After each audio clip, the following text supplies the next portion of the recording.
Hello, welcome back to Auntie Anna's Storytime. Where we live in Hong Kong, Chinese New Year is soon going to be here. February 10th this year, 2024, and is the year of the dragon. So I wanted to share and read some information about Chinese New Year, along with some books about Chinese New Year.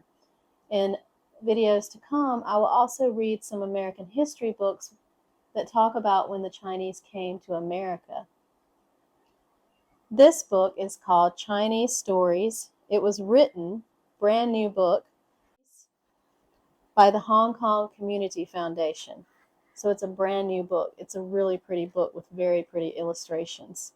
This part of the book has information on the background to Chinese New Year. The colors and sounds of Chinese New Year. How would you describe Chinese New Year in only 2 words? If loud and red come to mind, you are onto something. The concept of Chinese New Year can be traced back to a mythical beast called Nian. Nobody really knows what it looked like, but some have described it as having a lion's head on a dog's body. Others claim that it had long horns and pointy teeth. A common belief, though, is that it would come out of hiding to prey on people and animals once a year. Nian was also thought to have unique Achilles heels, a fear of loud noises, fire, and the color red. That's why firecrackers, fireworks, and lion dances, accompanied by vigorous drumming, were often used to scare Nian away. These sounds remain the hallmark of Chinese New Year festivities today. Chunlin, couplets written on red banners, you can see these here, were also put up on walls and doors for good measure. The color would work its magic, while the writing served as words of fortune for the year ahead. These days, even more popular than Chunlin are Hongbao, literally red pocket. Packed with cash, these are given by parents to their children, by married people to singles, and by employers to their employees. Apart from warding off Nian, they are simply the best thing about Chinese New Year for kids. The first 5 days of Chinese New Year.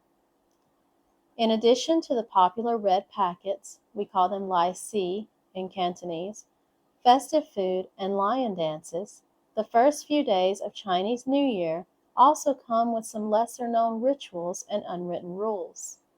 On day 1, you're supposed to dress up in red and new clothes. And day 2, feast up. Day 1, a visit to your family and friends. Folks often dress up in red, the auspicious color, and bring along small gifts for the host. Some think twice before taking out the rubbish, trash, sweeping the floor, or even pouring away used water, as they believe cleaning could hamper their good fortune, because you're supposed to clean before Chinese New Year. Hoilin, starting of the year. Day 2.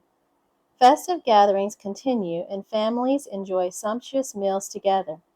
Although many small businesses are closed on this day, some employers treat their staff to lunch in celebration. Day 3. Chikao literally means red mouth. The red mouth is not caused by lipstick. It is assumed by some that paying others a visit on this day will lead to heated arguments. So they recommend avoiding people altogether. These days, many give this unwritten rule a pass, as the joy of meeting their loved ones is worth the risk.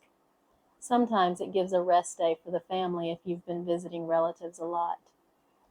Day 4. Rain is good. Yingxian, literally welcoming the gods.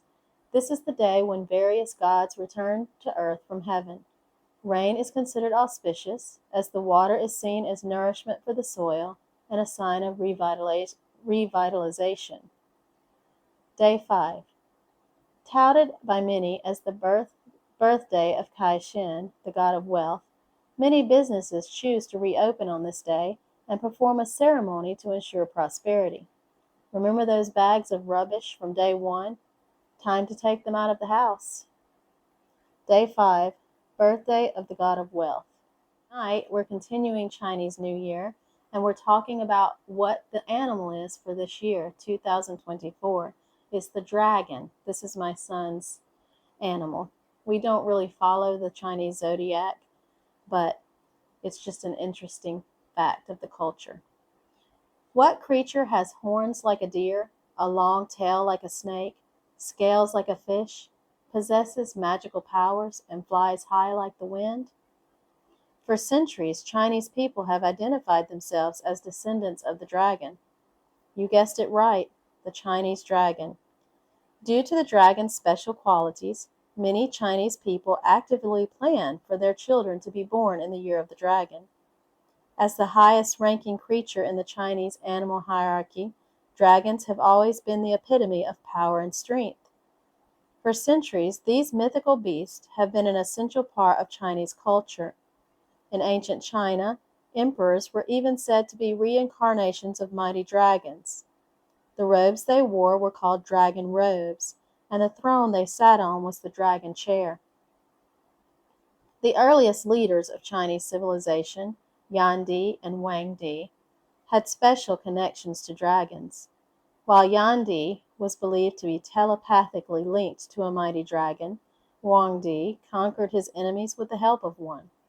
That's why the Chinese, sometimes referred to as descendants of the Yan and Wang, also identify as descendants of the dragon. Today, the dragon is still highly respected and incorporated into many important celebrations, like the Dragon Boat Festival and dragon dances during the New Year, in hopes that it will bring lots of luck.